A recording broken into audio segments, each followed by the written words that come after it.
Jack Morrison's food truck wasn't making much money that morning at Riverside Park. Times were tough for this single dad, and today's chili sales barely covered his costs. Then he heard the screams. 2 children had fallen into the rushing river. Without thinking, Jack jumped in. The current was strong, but somehow he reached them. His muscles burned as he fought the water, holding both kids tight. He didn't know these weren't just any children. He didn't know their mother was watching from her luxury car nearby. He didn't know this moment would change everything.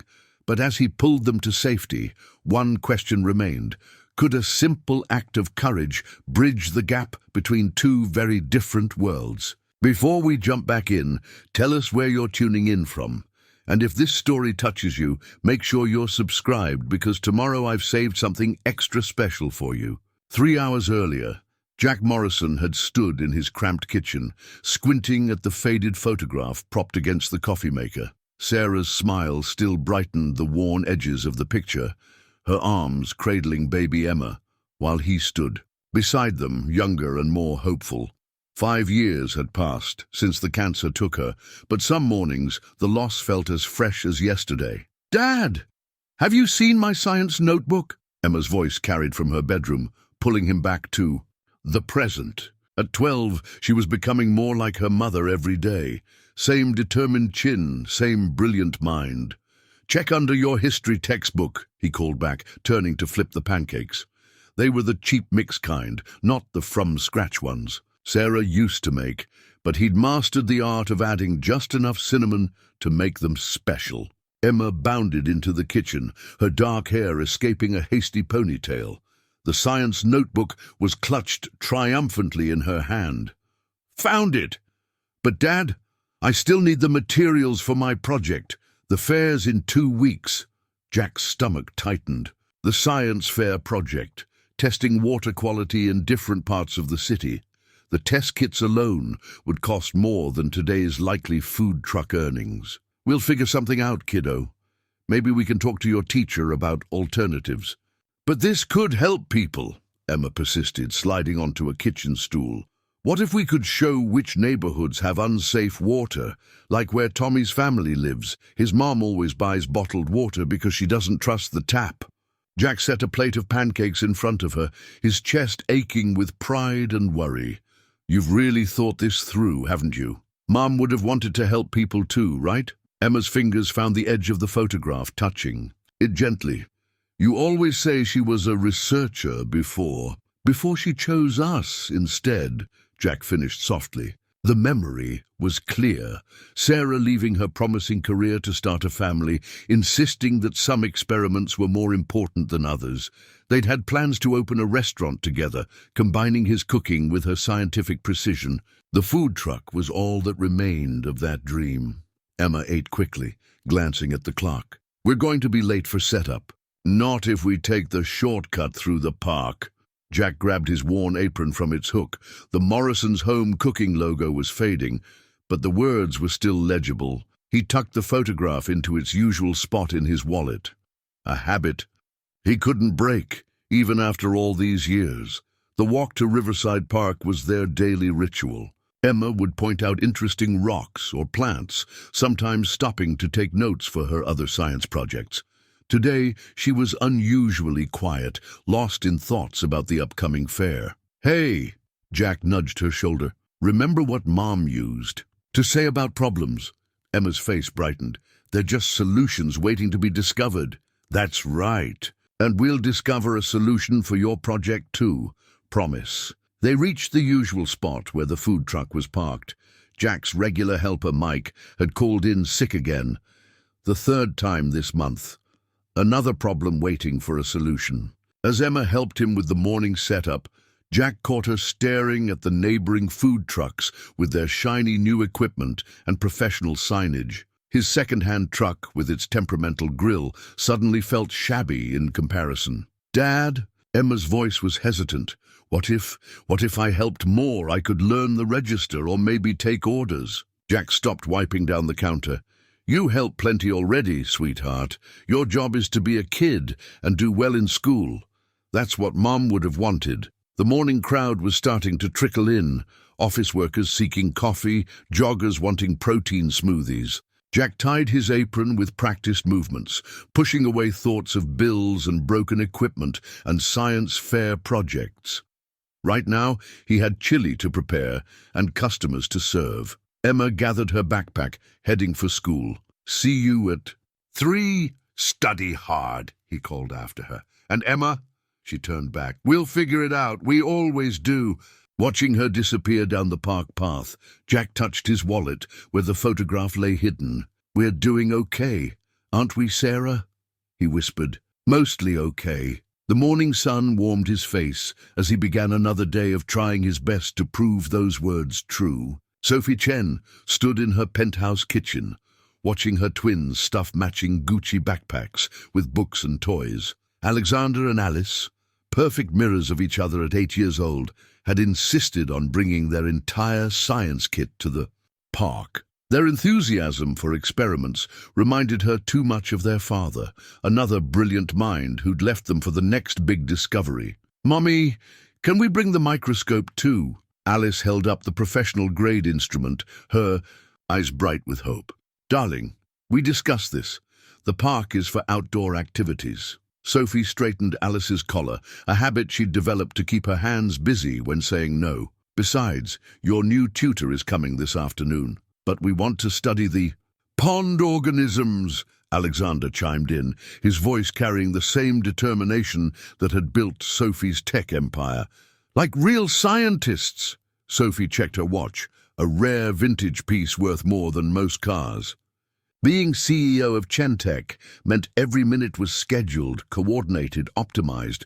But lately, she'd been questioning all that efficiency. The twins were growing up in a world of appointments and achievements, their childhood measured in milestones, rather than memories. "Tell you what," she compromised, "we'll bring the collection jars, but the microscope stays home." "Deal." The twins exchanged one of their silent looks, the kind that made Sophie wonder if they had their own private language. "Deal," they chorused. Her phone buzzed, another crisis at the office. The board was pushing back on her latest renewable energy initiative, claiming it was too risky. They'd been increasingly difficult since her divorce, as if a single mother couldn't possibly handle both family and business. "Mrs. Chen?" Her housekeeper Maria appeared with fresh pressed juice. "The car is ready whenever you are." Sophie nodded, taking a sip of the green concoction. "What would I do without you, Maria?" "Probably hire someone else," the older woman smiled, but her eyes were kind. She'd been with them since the twins were born, the only constant presence besides Sophie herself. Alexander tugged at Sophie's silk blouse. "Can we take the path by the food trucks? There's one that makes the best hot chocolate." "Hot chocolate?" Sophie raised an eyebrow. "Since when do you know about food trucks?" "Maria took us last week, when you had the late meeting," Alice explained. "The man there was really nice. He let us watch him cook." Sophie shot Maria a questioning look. The housekeeper shrugged. "They were missing you." The park seemed better than another evening with the iPad tutor. A familiar guilt tugged at Sophie's heart. Last week's late meeting had actually been a lonely dinner in her office, staring at spreadsheets and avoiding another empty evening at home. The twins had their friends from private school, their activities, their lessons. But sometimes she caught them watching other families in the park with longing eyes. "The trucks aren't exactly health certified," Sophie hesitated. "Why don't we stop at that new organic cafe instead?" "It's not the same," Alexander pouted. "The food truck man tells stories while he cooks. He said his daughter is doing a science project too." Sophie helped them with their backpacks, noticing how the designer labels seemed at odds with their excited chatter about street food and pond water. Perhaps she'd been too focused on giving them everything she'd lacked in her own childhood: the best schools, the finest clothes, the most exclusive opportunities. But what about the simple joys she remembered from her early days in Taiwan, before her parents' business success changed everything?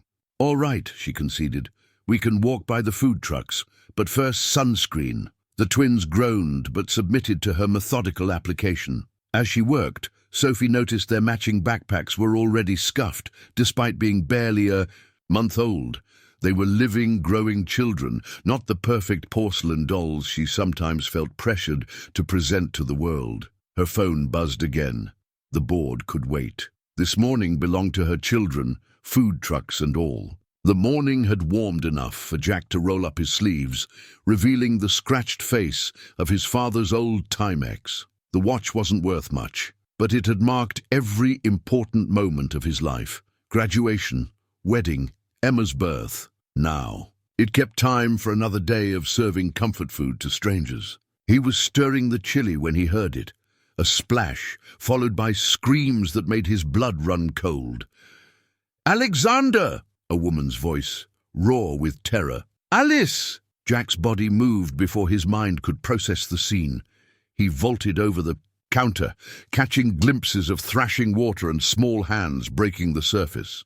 The river had swollen with spring rains. Its normally gentle current turned treacherous. His father's watch ticked against his wrist as he ran. 1 second, 2 seconds, 3 seconds. Time stretched like taffy. The first child, a boy, was closer. Jack plunged into the water, gasping at the shocking cold. The current immediately grabbed him, trying to sweep his feet out from under him. But years of hauling supplies and maneuvering his food truck had built strength in his arms and shoulders. "I've got you," he grunted, reaching the boy. "Hold on to my neck." The child coughed but managed to grip him. Jack could see the second child, a girl, being pulled. Further downstream, his heart hammered. The current was stronger here, the water deeper. "Help her!" the boy choked out. "She's my sister!" Jack's legs burned as he pushed against the current. The girl had gone under. 5 seconds, 6 seconds, 7 seconds. His father's watch kept counting while his mind screamed that every second could be the difference between life and death. There, a flash of pink jacket. Jack lunged forward, his free arm shooting into the water. His fingers caught fabric, then an arm. He pulled, muscles straining, until the girl's face broke the surface. She gasped, coughing up river water. "Hold on tight, both of you," he ordered, fighting to keep all three of them above water. The current wrapped around them like a living thing trying to drag them under. Jack's shoes scraped against rocks, searching for purchase. On the shore, he could hear shouting. Someone was calling emergency services. A woman, probably the children's mother, was crying out in both English and what sounded like Mandarin. 8 seconds, 9 seconds, 10 seconds. The watch kept ticking even as water seeped into its aged mechanics. The shore seemed miles away. Jack's legs trembled with effort. The children's combined weight and wet clothes pulled at him while the current did its best to sweep them all downstream. But giving up wasn't an option. He thought of Emma, of how someone else might have needed to save her if things had been different. "Almost there," he gasped, though he wasn't sure if he was reassuring the twins or himself. The boy had started crying quietly against his neck. The girl hadn't made a sound since coming up for air. Finally, his feet found solid ground. Hands reached out to help, park visitors and other food truck vendors who had seen the drama unfold. Jack's legs gave out as soon as the twins were safely pulled from his arms. He collapsed onto the rocky shore, chest heaving. "My babies!" The woman's voice was closer now.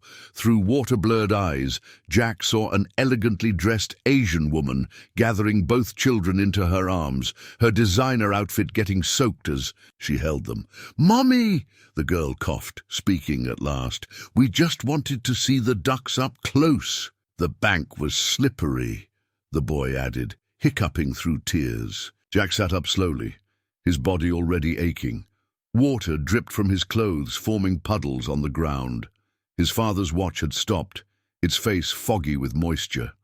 The time frozen at 10:47 a.m., the moment he'd jumped in after the twins. "Sir?"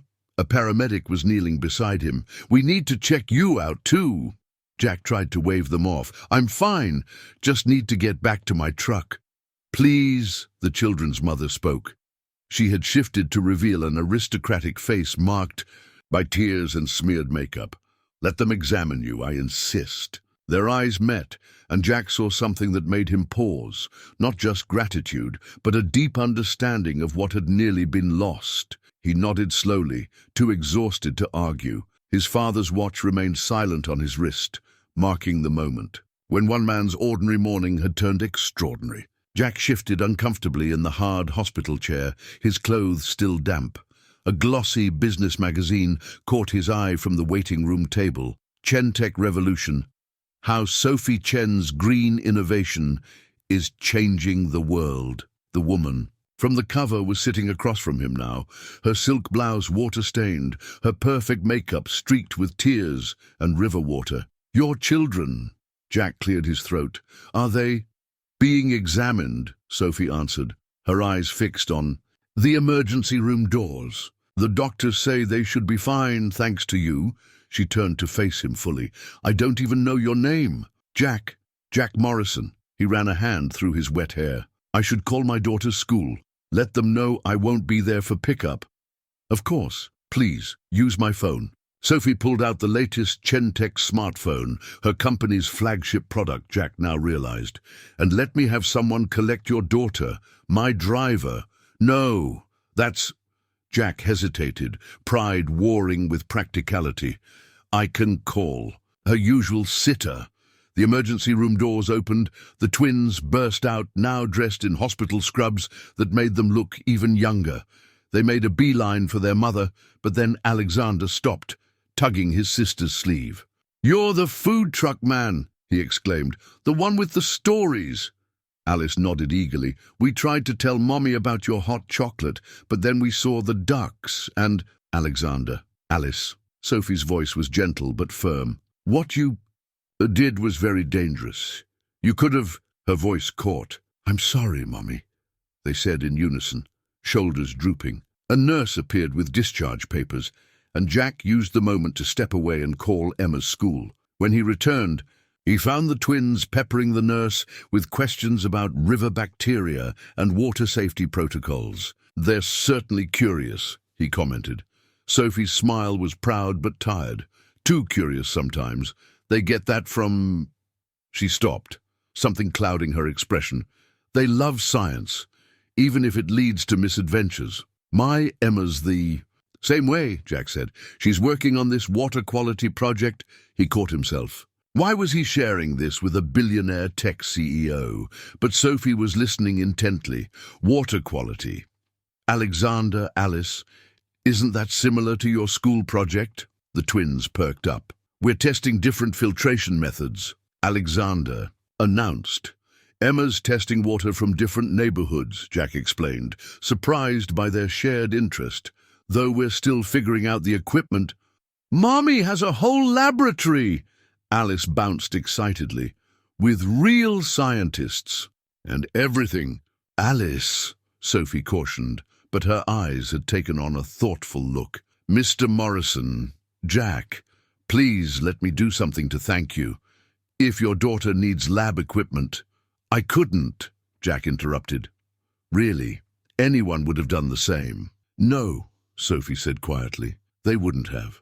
She glanced at her children, who were now showing the nurse their pruned fingers with scientific fascination. "At least let me replace your watch. I noticed it stopped working." Jack's hand went to his father's Timex. "It's not about the watch." A commotion at the entrance drew their attention. Emma burst in, her school backpack still on, followed by an apologetic-looking nurse. "Dad!" She threw herself at him, then pulled back at his wet clothes. "The school said you were in the hospital. Are you okay? What happened?" Before Jack could answer, the twins rushed over. "Your dad's a hero," they announced in excited stereo.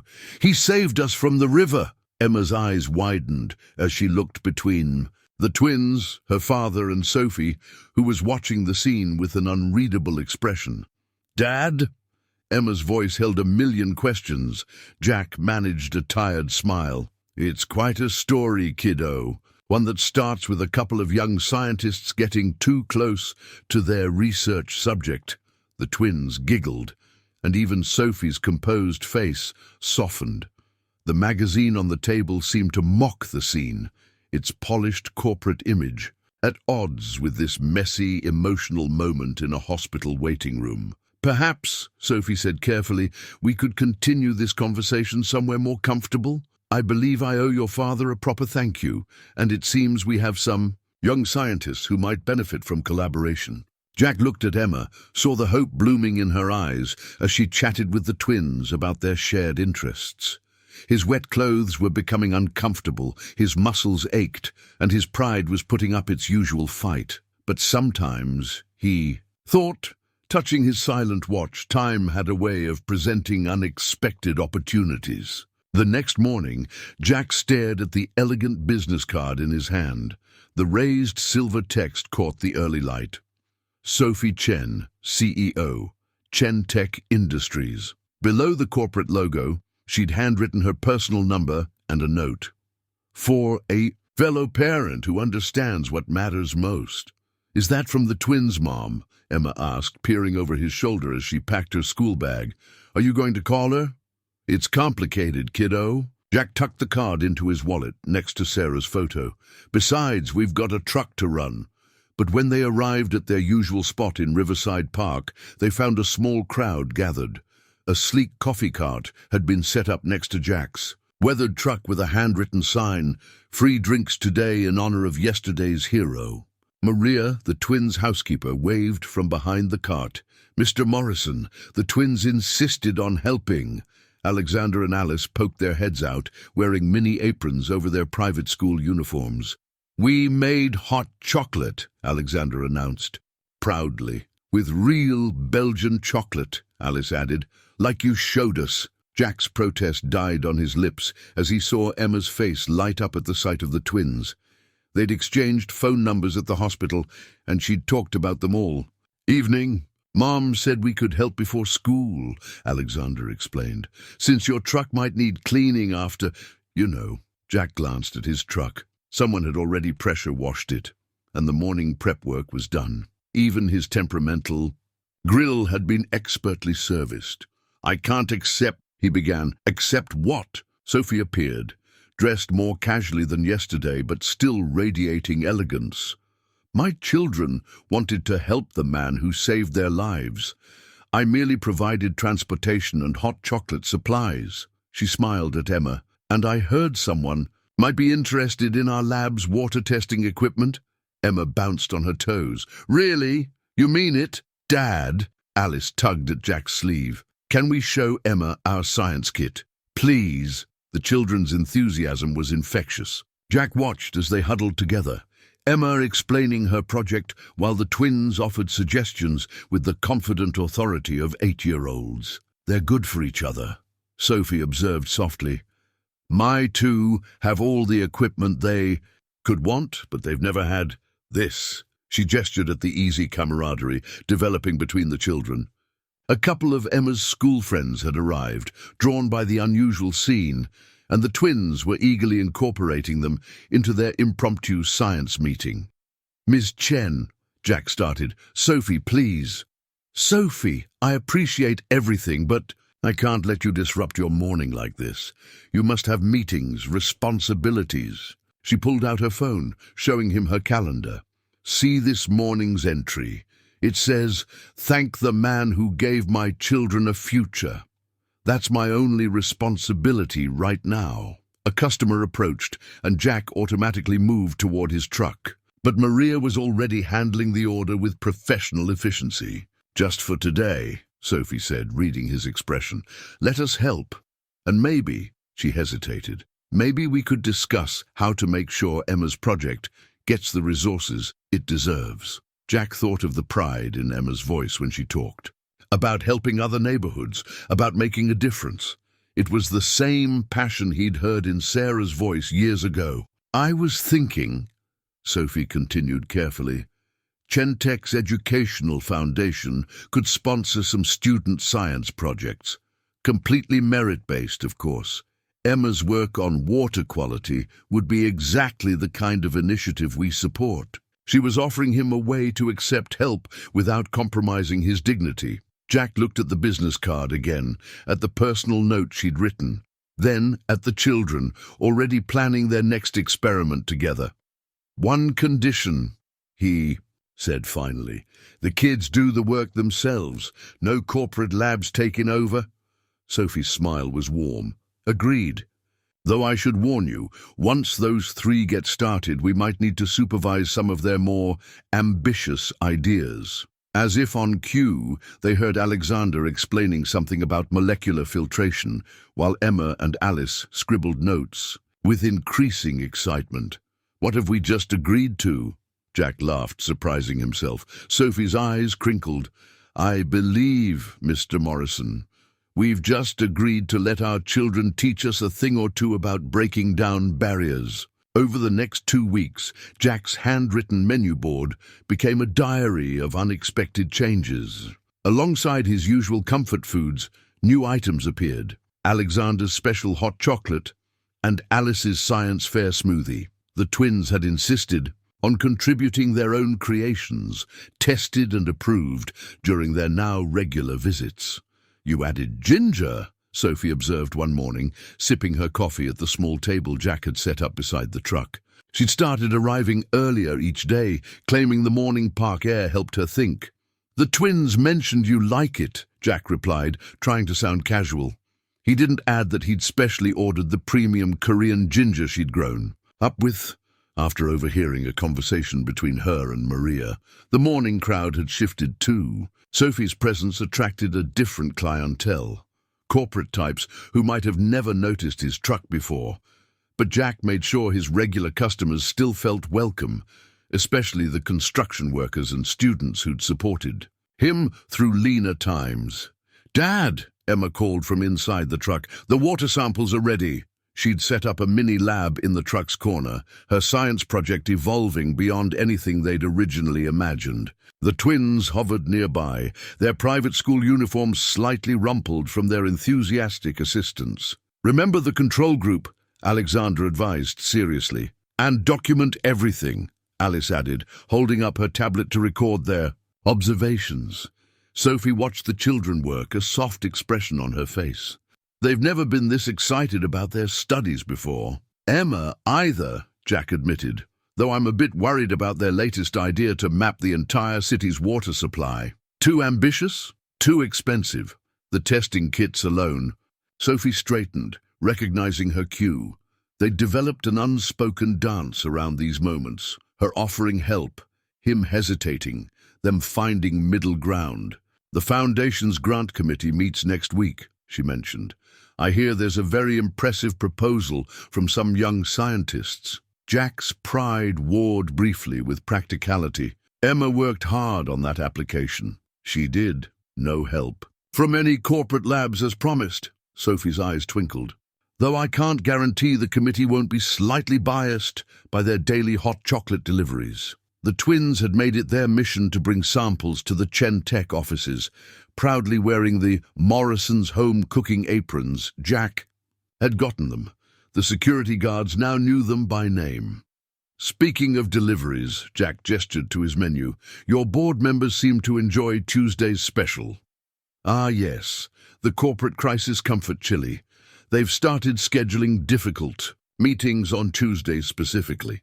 They shared a laugh, comfortable in a way that still surprised Jack. Sophie checked her watch, the expensive one she wore despite having a phone that could tell time in multiple zones. I should go. Board meeting at 9. The usual order? She nodded, and Jack began preparing her team's lunch delivery. Another new addition to his routine, feeding the executives, who once wouldn't have glanced at a food truck menu. Jack? Sophie paused, fiddling with her cup. The twins' school has a family science night next week. They'd love it if Emma could come. And you, of course. The invitation hung between them, weighted with unspoken meaning. Jack glanced at the children, so absorbed in their work they hadn't noticed the sudden tension in the adults' conversation. Their father usually attends, Sophie added quietly, but he's in Singapore for a research project. Sophie, I just think about it. She gathered her things, every movement graceful despite her obvious discomfort. No pressure. The twins will understand if we'll come. The words surprised them both. Sophie's smile bloomed slowly, transforming her entire face. Really, but I'm bringing food. Can't let those private school parents think food trucks aren't good enough for their gatherings. I wouldn't dream of it. Sophie's eyes sparkled. In fact, I hear the headmaster is particularly fond of comfort food. As she walked away, Jack found himself adding a new item to his menu board. Family Science Night Special, coming soon. The twins cheered from their corner, and Emma's grin was brighter than the morning sun. Even Maria, restocking the coffee cart, gave him an approving nod. Some menus, Jack realized, were about more than just food. The science fair flyer on Jack's truck window seemed to mock him.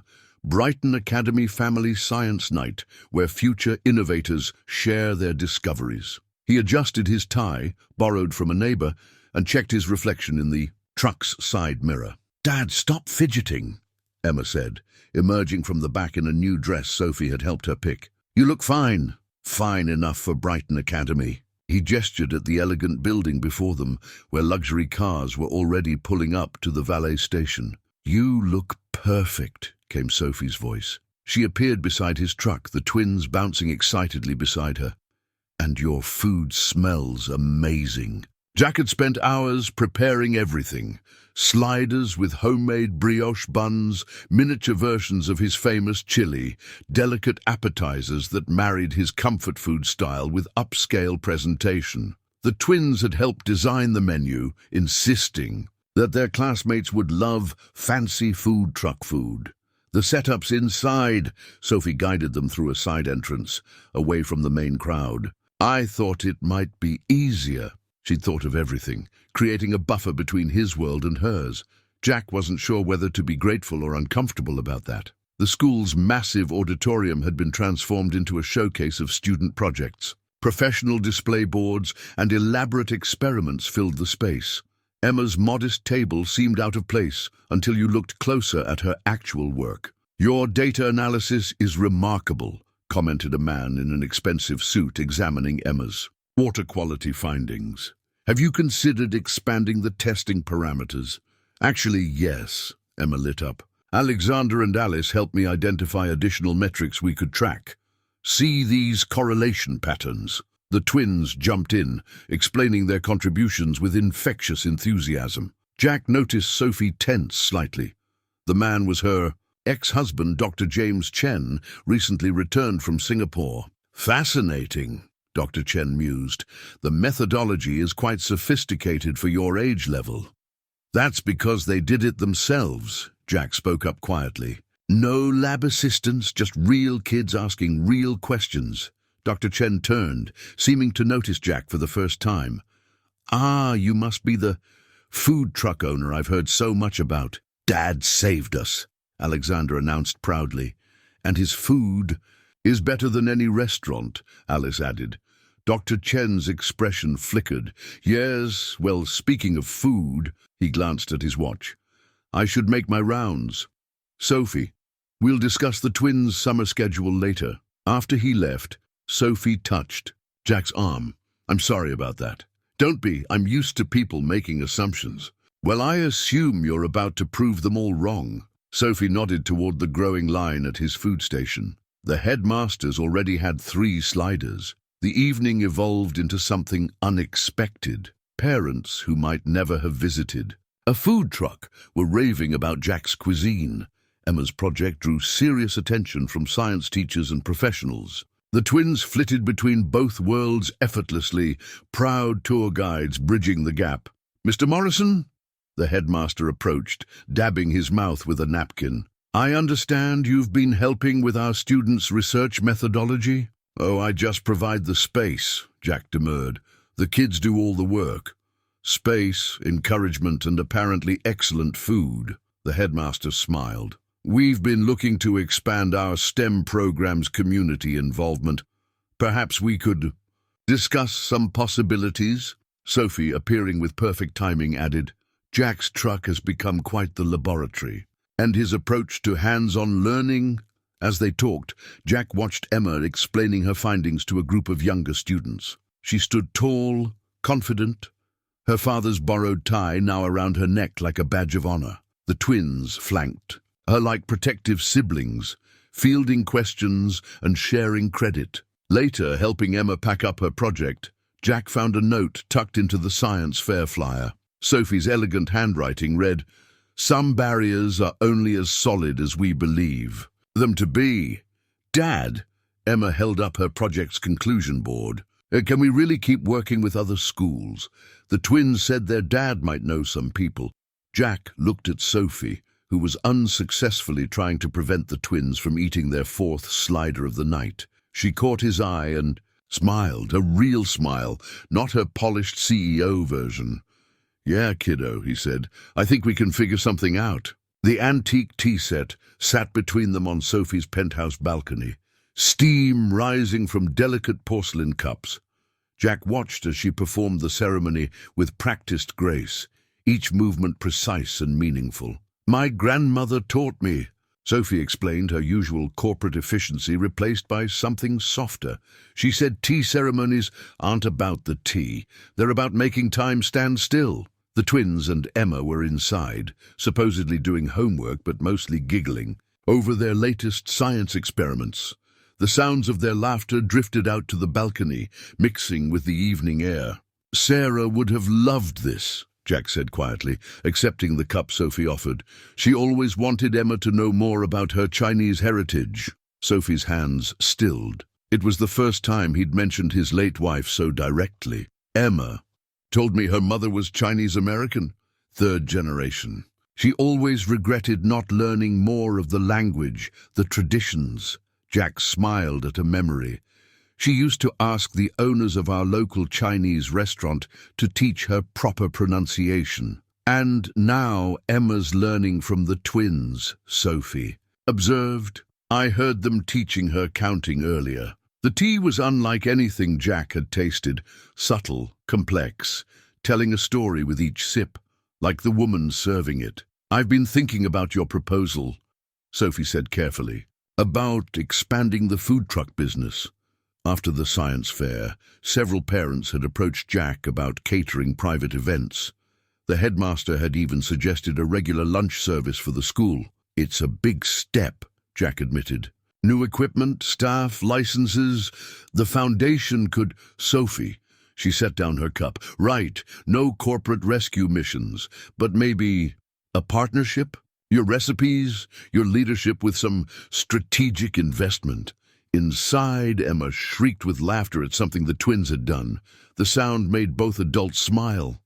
"They're good for each other," Jack said, echoing Sophie's words from weeks ago. "They are." Sophie began preparing a second pot of tea, her movements meditative. "When the twins' father left, I worried they'd grow up isolated. All they had was each other. And now they have Emma, and Emma has them." Jack watched the careful way Sophie handled her grandmother's tea set. Life has a way of building unexpected families. Their eyes met over the steam of the tea. Something shifted in the air. Between them, warm and tentative as a spring breeze. The moment was broken by Maria's arrival with a tray of food. Jack had insisted on cooking, combining his comfort food style with Chinese ingredients Sophie had helped him source. Scallion, pancakes with a Western twist, dumplings filled with his signature chili, fusion dishes that represented both their worlds. "This is incredible," Sophie said after tasting the dumplings. "You should add these to your menu." Already planning to, the twins helped develop the recipe. Jack grinned, though they were more interested in the scientific aspects of dough, elasticity than the actual cooking. "Speaking of science," Sophie hesitated. "James, Dr. Chen, asked about their summer schedule again. He wants to enroll them in an advanced program in Singapore." Jack felt an unexpected pang. "For how long?" "The whole summer." Sophie traced the pattern on her teacup. "I usually let them go, but this year they're begging to stay. They don't want to miss Emma's water quality project expansion." "And what do you want?" The question seemed to surprise her. Sophie looked out over the city lights, her profile elegant against the darkening sky. "I want them to be happy, to have real friendships, not just academic achievements. To know that success isn't just measured in test scores and stock prices." She turned back to him. "What about you, Jack? What do you want?" The tea set gleamed in the soft lighting. its patterns telling stories of tradition and change, of old ways meeting new, like them, sitting here creating something that didn't fit any conventional pattern. He began, but was interrupted by a crash from inside, followed by 3 distinct voices exclaiming, "Oops!" They rushed in to find a failed experiment involving baking soda, vinegar, and what looked like half the kitchen. The children stood frozen, covered in foam, wearing matching expressions of scientific fascination and slight guilt. "We were testing pressure variables," Emma explained. "For the food truck menu," Alexander added quickly. "It's all documented." Alice held up her tablet, protected in its waterproof case. Jack and Sophie looked at each other, and suddenly they were both laughing. The children's surprise at their reaction only made them laugh harder. "Maybe," Jack said when he caught his breath, "this is exactly what I want." Sophie's smile told him she understood completely. The tabloid appeared on Jack's truck counter early Monday morning. Chentech, CEO's new recipe for love, billionaire secret romance with food truck hero. Below the sensational headline was a grainy photo of Sophie at his truck, the twins, and Emma visible in the background. "Dad?" Emma's voice wavered as she read the article. "They're saying mean things about us." Jack quickly folded the paper, but the damage was done. Words like gold digger and social climbing burned in his memory. His phone buzzed with messages from old friends and regular customers, all asking if it was true. The morning crowd was different too.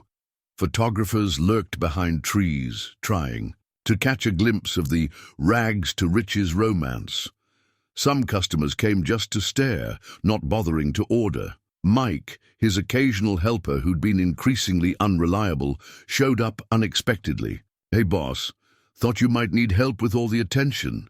His smile didn't reach his eyes. "By the way, some reporters were asking about you. Offered good money for inside stories." Jack's stomach turned. "Mike, whatever they're offering..." "Relax. I didn't tell them anything." Mike tied on his apron. "Yet." Before Jack could respond, a sleek car pulled up. Sophie emerged, looking impeccable despite the strain around her eyes. The photographers immediately surged forward. "Ms. Chen! Is it true about you and the food truck owner? What does your board think about this relationship? Are the children being affected by the class difference?" Sophie walked through them with practiced calm, but Jack saw how tightly she gripped her purse. The twins followed, unusually subdued, pressing close to their mother. "I'm sorry," Sophie said quietly when she reached the truck. "I should have expected this." "Not your fault." Jack handed her the usual morning coffee.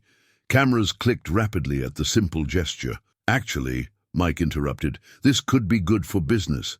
Maybe we could do some interviews. Really milk the whole Cinderella angle." "That's enough." Jack's voice was firm. "Take the rest of the day off, Mike." "But now!" Mike left, but his calculating expression suggested this wouldn't be the last of it. Emma had wrapped her arms around the twins, all 3 children huddled together against the unwanted attention. "We don't care what they say," Alice announced, though her lower lip trembled. "Yeah," Alexander added, "you're our hero no matter."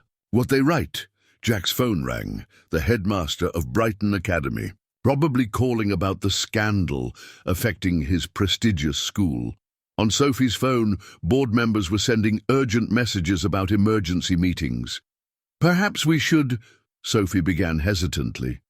"Step back?" Jack finished. The words tasted bitter. "No!"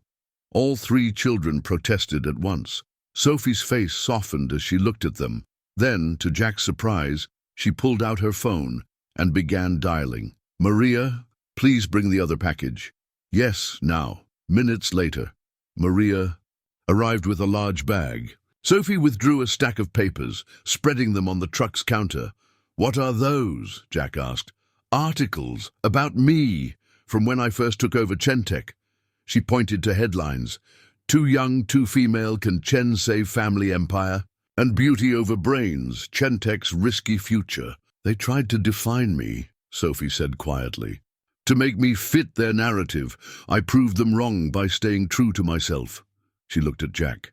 "I won't let them do this to us." Us? The word held volumes of questions. Before she could answer, a sharp voice cut through the morning air. Well, this is quite a scene. Dr. James Chen stood at the edge of the crowd, disapproval radiating from his expensive suit. The photographers swung their cameras toward this new development. Dad. The twins' voices were uncertain. I came to discuss your summer plans, Dr. Chen said. But perhaps we should talk about more immediate concerns. Sophie, the board is waiting. And you, he turned to Jack, surely you understand this. Association has gone far enough. Jack felt Emma's hand slip into his. Sophie stood frozen, caught between her ex-husband's corporate world and the messy, real life she'd been building with them.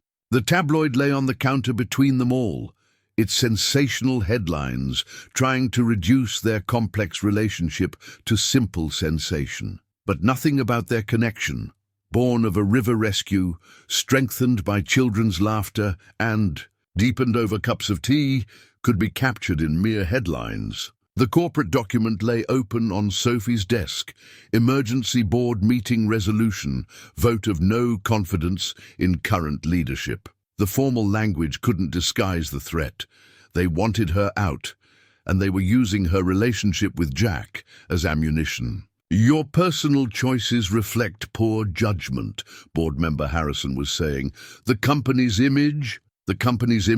Sophie interrupted, her voice steel-wrapped in silk. Our stock is up. Our green initiatives are industry-leading. What exactly about my judgment concerns you? A food truck owner, Sophie? Another board member sighed. Think of the twins' future.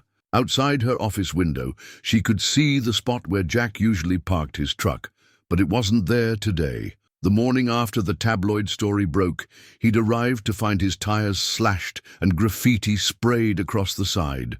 Gold diggers. Kitchen. Her phone buzzed with a text from Emma. Dad won't say he's worried, but I am. Someone posted bad reviews everywhere.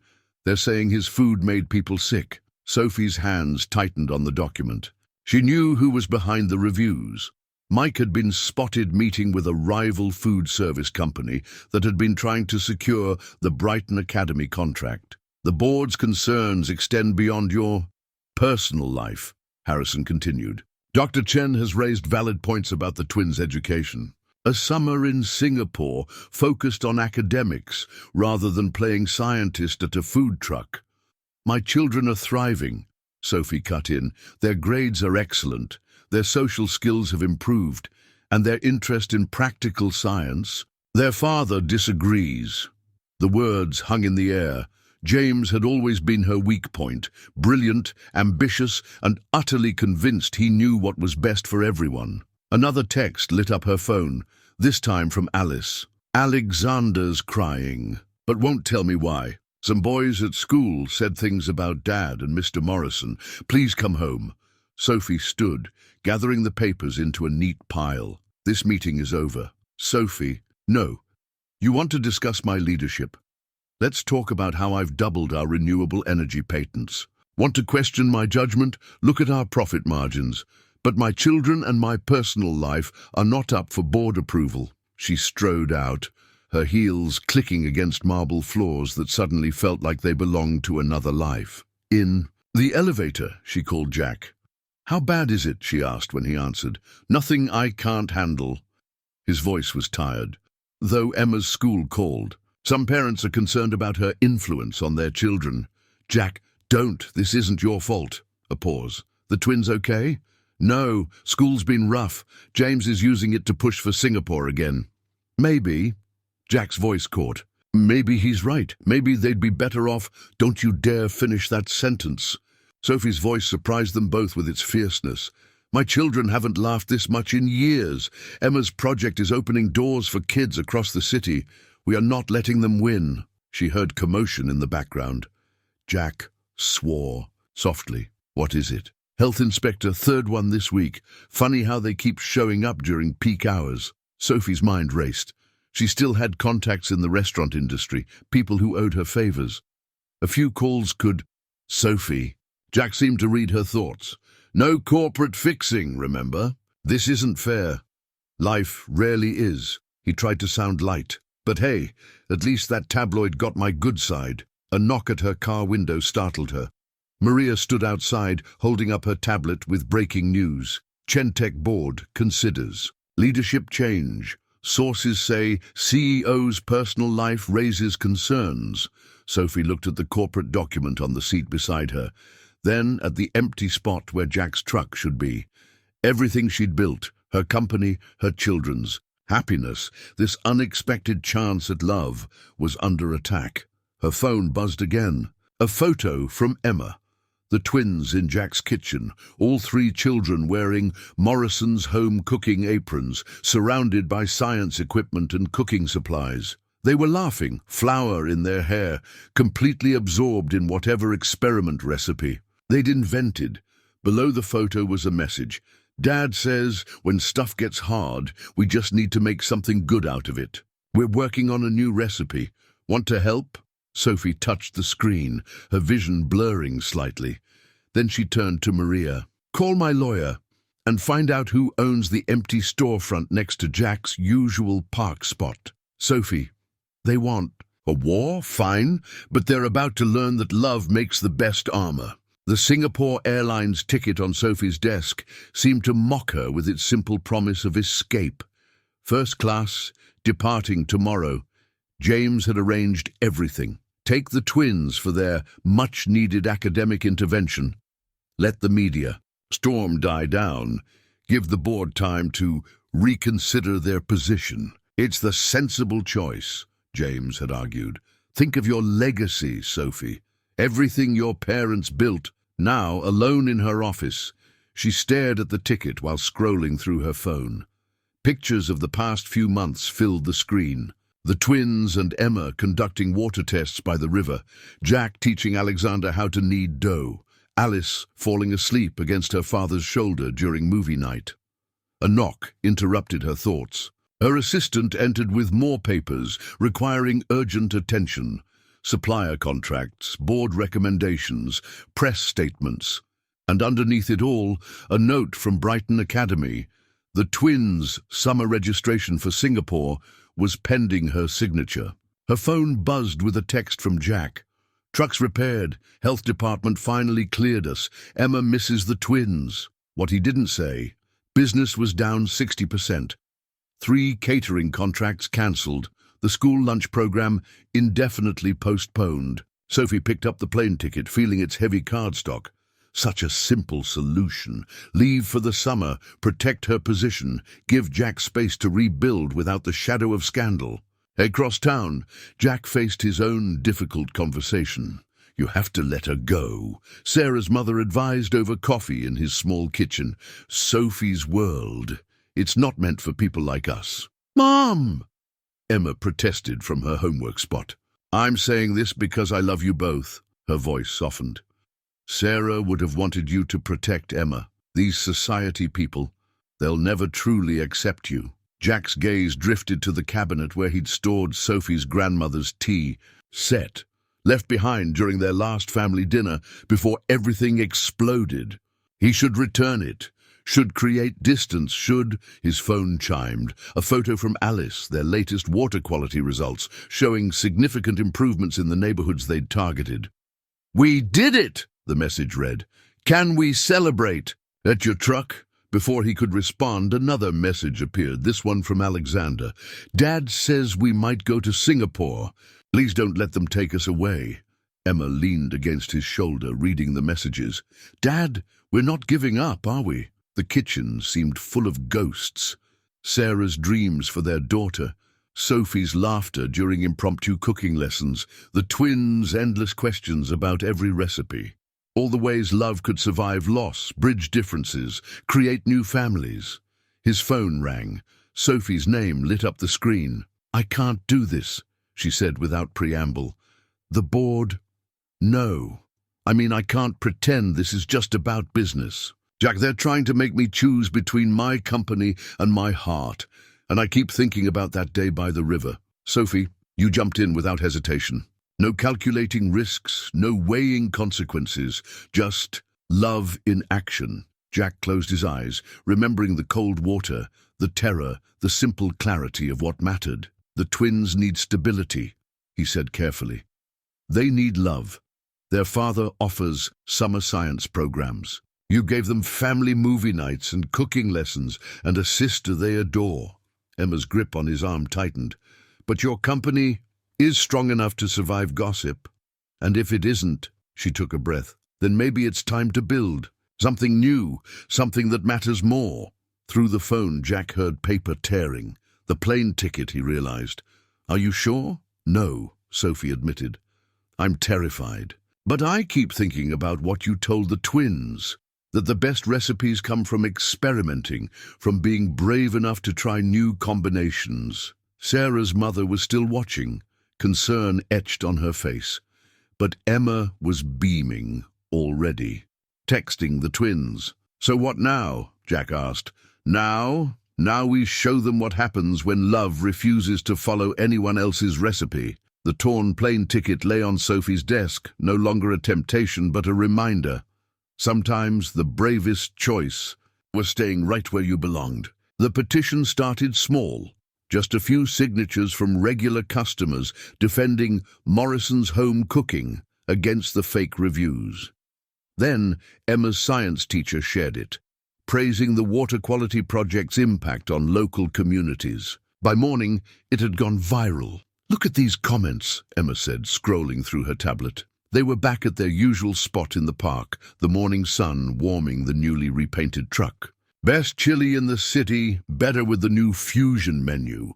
My kids learn more about science from their weekend experiments than a month of regular classes. Jack smiled as he prepped for the day, but his eyes kept drifting to the empty coffee cart spot where Maria usually set up. The twins hadn't visited in days. Sophie was dealing with the board's escalating demands. A commotion at the park entrance drew their attention. Maria was there, pushing her cart, but she wasn't alone. A line of other food truck vendors followed, positioning their vehicles in a protective circle around Jack's spot. Family stands with family, Maria declared, setting up her coffee station. Sophie sent me to make sure you don't run out of her. Special ginger blend. The other vendors nodded in agreement. They'd all faced their own battles with big businesses and health department harassment. Besides, added Rosa from the taco truck, my daughter's water testing kit arrived yesterday. The twins helped her apply for the grant. First time she's been excited about science. The morning crowd was different today. Parents whose children had participated in the water quality project came by, sharing stories of their kids' newfound interest in environmental science. Teachers from various schools discussed how the project could be expanded. Jack's phone buzzed with a text from Sophie. Turn on the news. The local station was running a story about their water quality findings. Community leaders were citing the data, demanding action for neglected neighborhoods. The camera panned to show students from different schools conducting tests, all wearing Morrison's Junior Scientists badges, something the twins had designed with Emma. Dad, Emma called from inside the truck. Brighton Academy is on the phone. They want to know if we can present our findings at next week's assembly. Tell them yes, came Sophie's voice. She approached the truck, the twins bouncing ahead to tackle Emma in a hug. The board can't ignore this kind of community impact. She looked tired but determined. Her usual corporate armor was replaced by casual clothes, and she carried a stack of papers.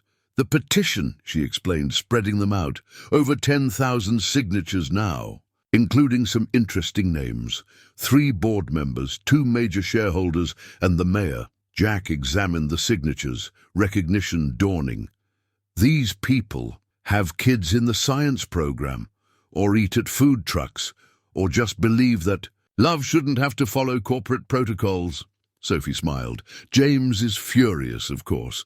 Says we're undermining the twins' academic future. Are we? They watched as the children proudly showed their latest experiments to a growing crowd of interested students and parents. Alexander was explaining water filtration methods with newfound confidence, while Alice and Emma demonstrated their testing procedures. No, Sophie said softly, we're teaching them something more important than academic success. We're showing them how to build bridges, not walls.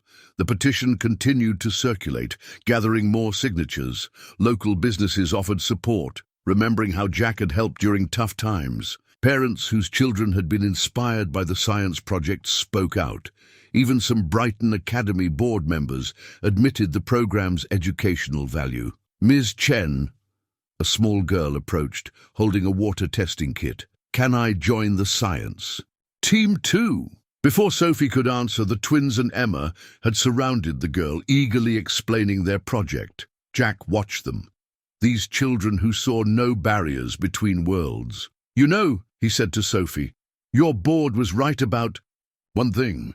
"Oh, this is about image, just not the kind they understand." He gestured to the scene before them. Food trucks serving diverse crowds, students sharing scientific discoveries, communities coming together over shared meals and common causes. "This is what success really looks like," Sophie agreed. "Not stock prices or society pages, but love in action," Jack finished, echoing her words from days before. The petition lay forgotten on the counter, its purpose already served.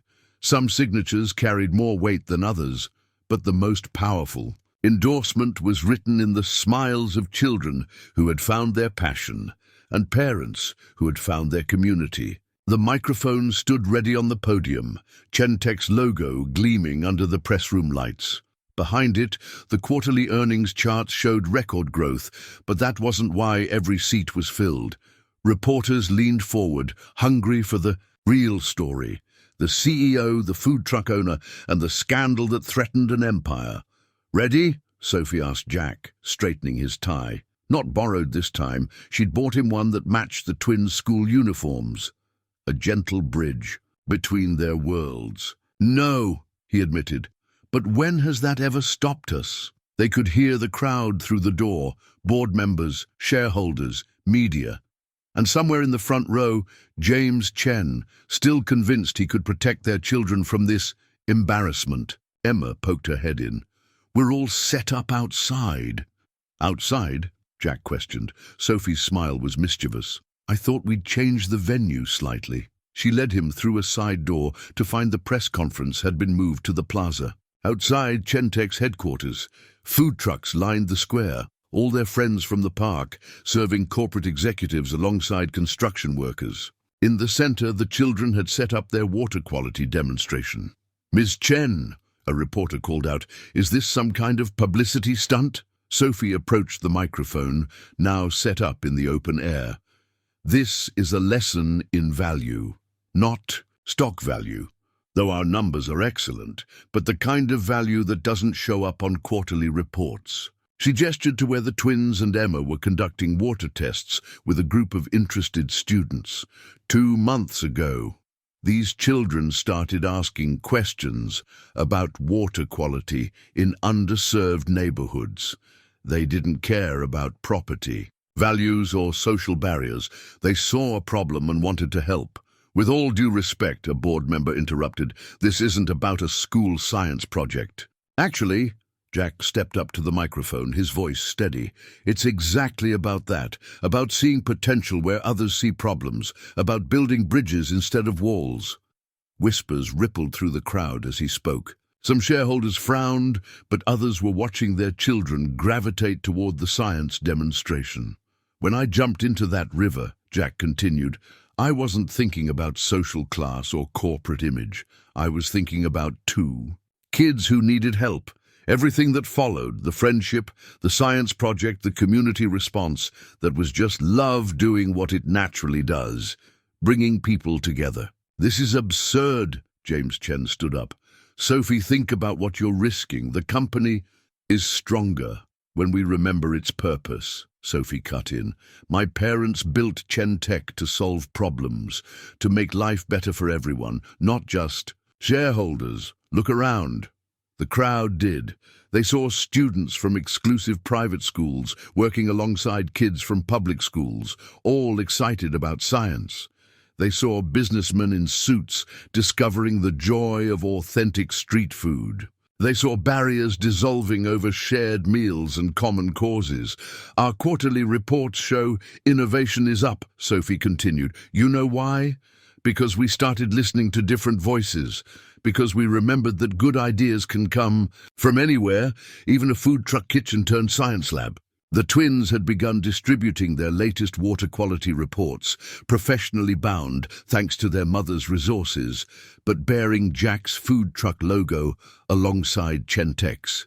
So yes, Sophie's voice strengthened, I fell in love with a food truck owner. But more importantly, I remembered what love can build when we let it. Bridges, communities, futures. If that costs me my position, so be it.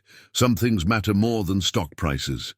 A slow clapping started from the food truck area. Maria led the applause, soon joined by students, parents, and even some board members who had watched their own children discover science through the Twins project. The board calls for an immediate vote, Harrison announced, standing up. Seconded, said another member, but she was smiling as she watched her daughter excitedly participate in the water testing. Jack reached for Sophie's hand as the vote began. The microphone caught his whisper, "Whatever happens, we're in this together."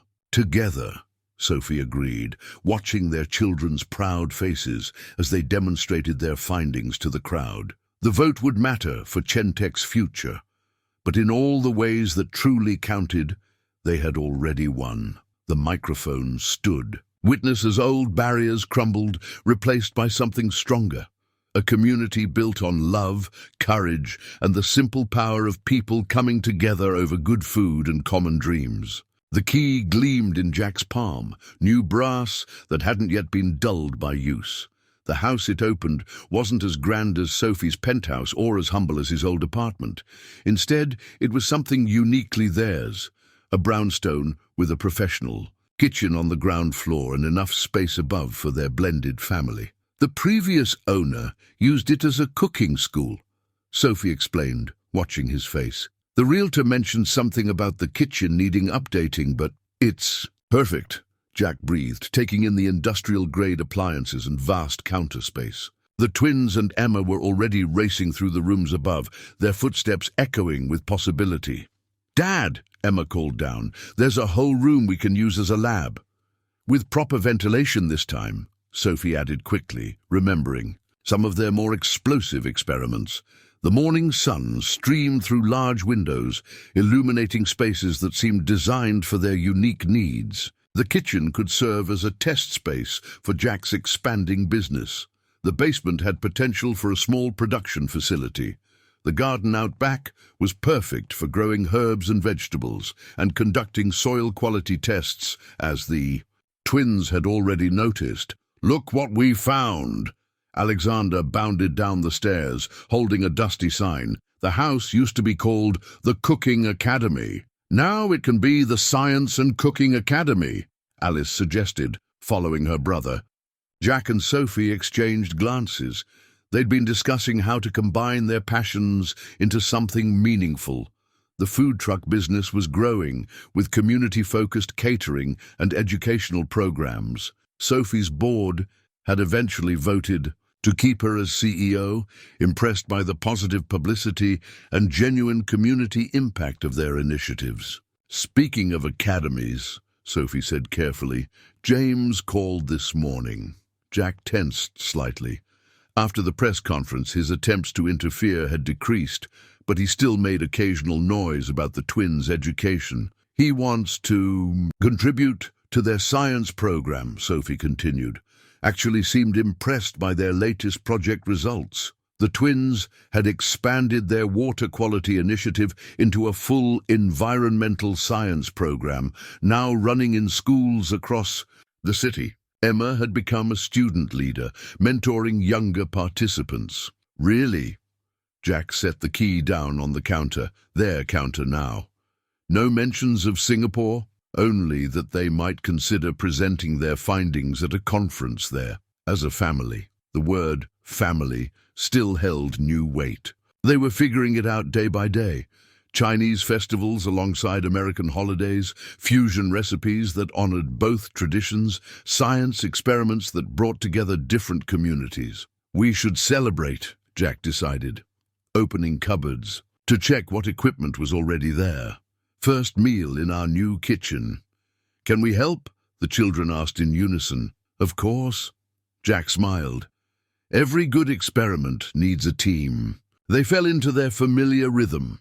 Jack directing the cooking, Sophie handling logistics, the children measuring ingredients with scientific precision. Emma had inherited her father's instinct for flavors, while the twins treated each recipe like a chemistry experiment.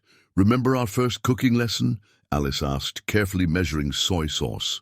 You mean the dumpling explosion? Emma laughed.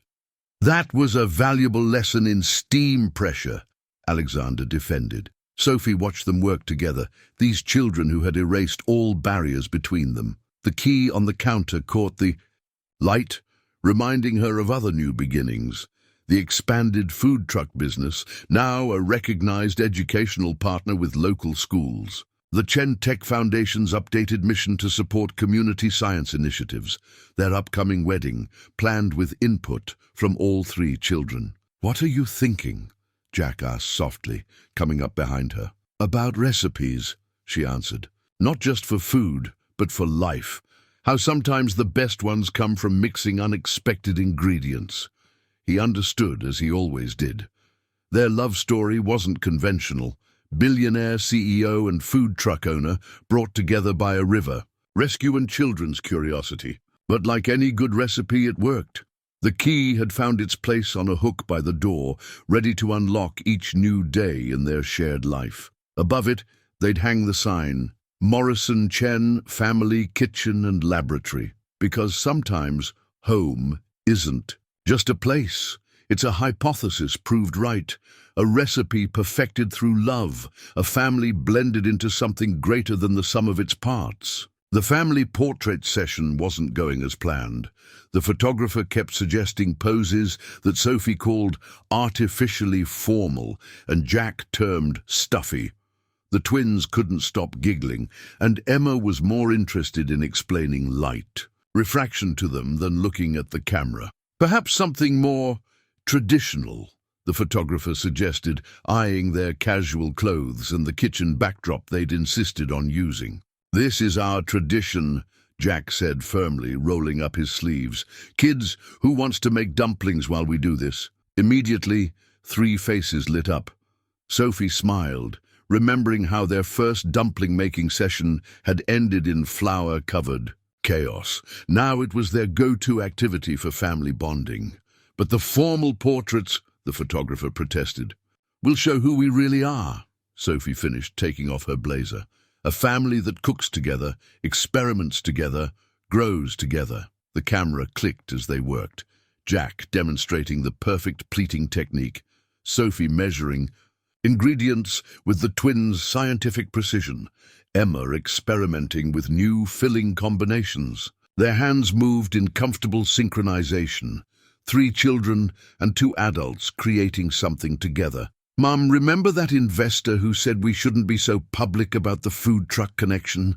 Alice asked, carefully crimping a dumpling edge. The one who sold his shares? Sophie nodded. Turns out his daughter just enrolled in our summer science program. Their educational initiative had exploded beyond expectations. The combination of hands-on cooking and scientific exploration attracted students from all backgrounds. The waiting list grew longer each semester. Did you see today's numbers? Alexander added excitedly. Our environmental impact report made the national news. The Children's Water Quality Project had evolved into a comprehensive citizen science program. Schools across the country were adopting their methodology, proving that curiosity knew no social bounds. Speaking of news, Emma said, Dad, some food critic wrote another article about how you're compromising authenticity by mixing cuisines. Jack laughed, showing the twins how to add just enough ginger to the filling. Should we tell him about the 3-star restaurant that just ordered our fusion sauce line? Their commercial kitchen in the basement was working overtime to keep up with demand. Traditional recipe meets scientific precision. It was becoming their signature in more ways than one. The photographer had stopped directing poses, instead capturing natural moments. Sophie teaching Emma the proper way to hold chopsticks, Jack helping Alexander measure pH levels in a marinade, Alice explaining molecular gastronomy to a fascinated delivery person. Mrs. Chen Morrison, their assistant, poked her head in. The school board meeting is in an hour. They're still debating the expansion of the science program. Tell them I'll bring samples, Jack said, winking at Sophie. They'd learned that even the most resistant administrators became more open-minded over good food. And the dumpling testing data, the twins chimed in. They'd turned their latest cooking session into an experiment on optimal filling-to-wrapper ratios. The photographer lowered his camera, finally understanding. This wasn't just a family portrait. It was a manifesto. Every dumpling, every experiment, every shared laugh was a statement about what family could be. One more thing, Emma said, pulling out her tablet. Remember that girl who said her parents wouldn't let her join the program because it wasn't exclusive enough? They nodded. It had been a reminder that not everyone embraced their bridge building. She came by the truck today, said she convinced them by showing them our published research paper, the one about community-based environmental science. Sophie asked proudly. That's the one. Her mom wants to volunteer now. Jack gathered everyone for one last photo, their hands flower-dusted, their smiles genuine. The portrait would show a family that had found its own recipe for happiness. Equal parts love and courage, seasoned with science and cooking, simmered in the heat of challenge until all the ingredients became something new and wonderful. Perfect, the photographer said softly, capturing the moment. He was right, not because they were perfect, but because they were perfectly themselves. A CEO who rolled up her sleeves to make dumplings, a chef who helped design science experiments, and 3 children who saw no boundaries between worlds. The jade ring sat heavy in Jack's pocket as he prepped for their weekly family dinner. It had belonged to Sophie's grandmother, a gift from Maria, who'd kept it safe all these years, waiting for the right moment. Is everything ready? Emma whispered, helping him arrange the dishes. The twins were upstairs, supposedly keeping their mother busy with a science presentation, but really giving Jack time to prepare. Almost. Jack checked the traditional Chinese dishes he'd spent weeks perfecting, each one holding special meaning. Long-life noodles, double happiness cakes, and dumplings with a modern twist. Your mother's letter, right here. Sophie's mother had written her blessing in elegant Chinese characters, accepting Jack and Emma into their family lineage.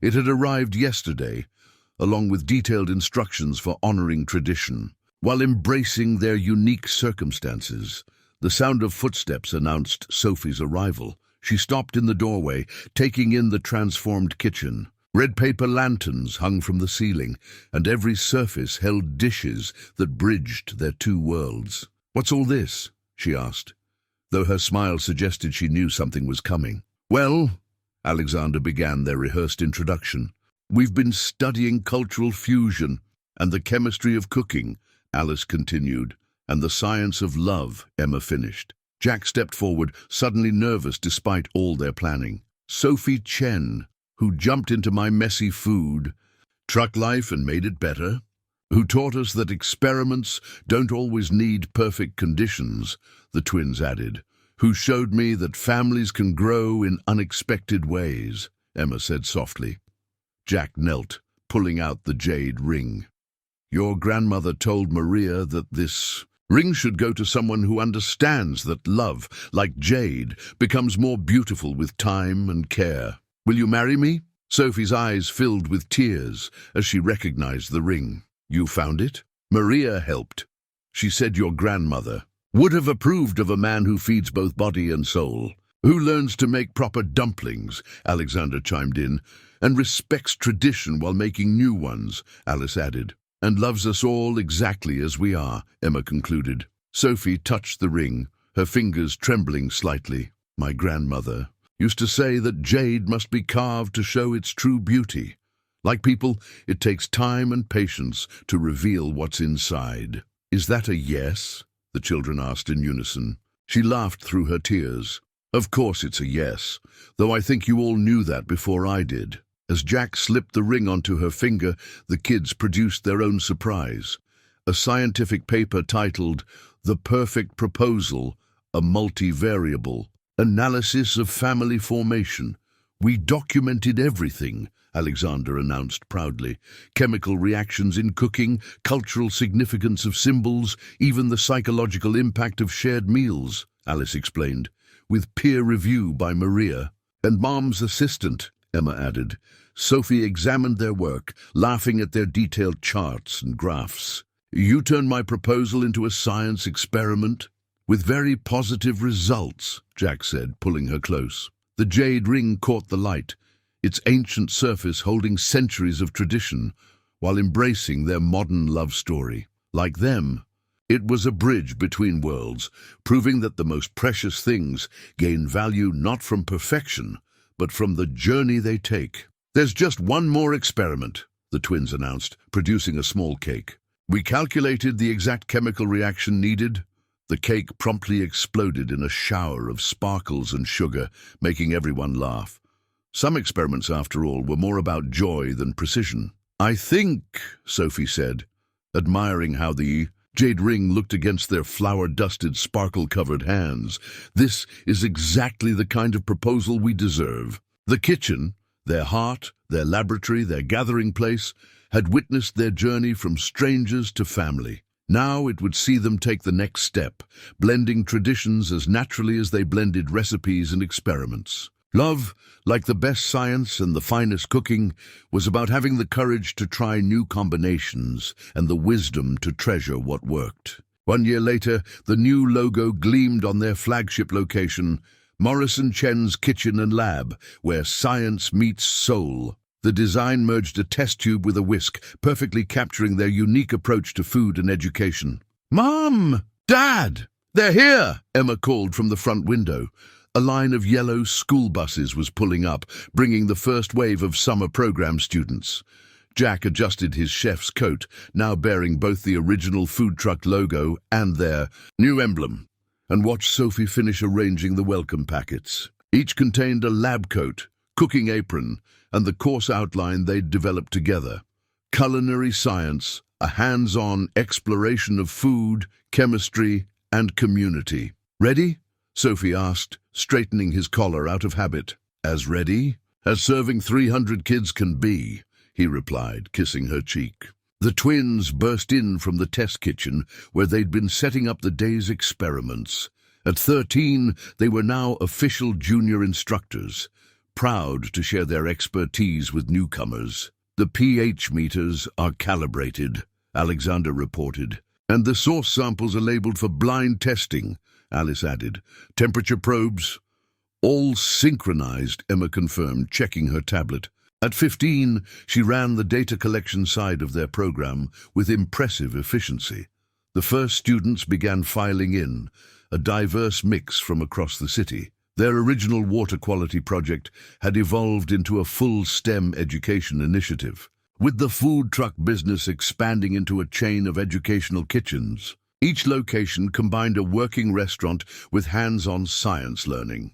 Welcome to Morrison Chen's, the twins greeted each group, passing out safety goggles with the enthusiasm only teenage scientists could muster. Today's lesson, Jack announced, is about transformation, how heat and time change not just food, but understanding.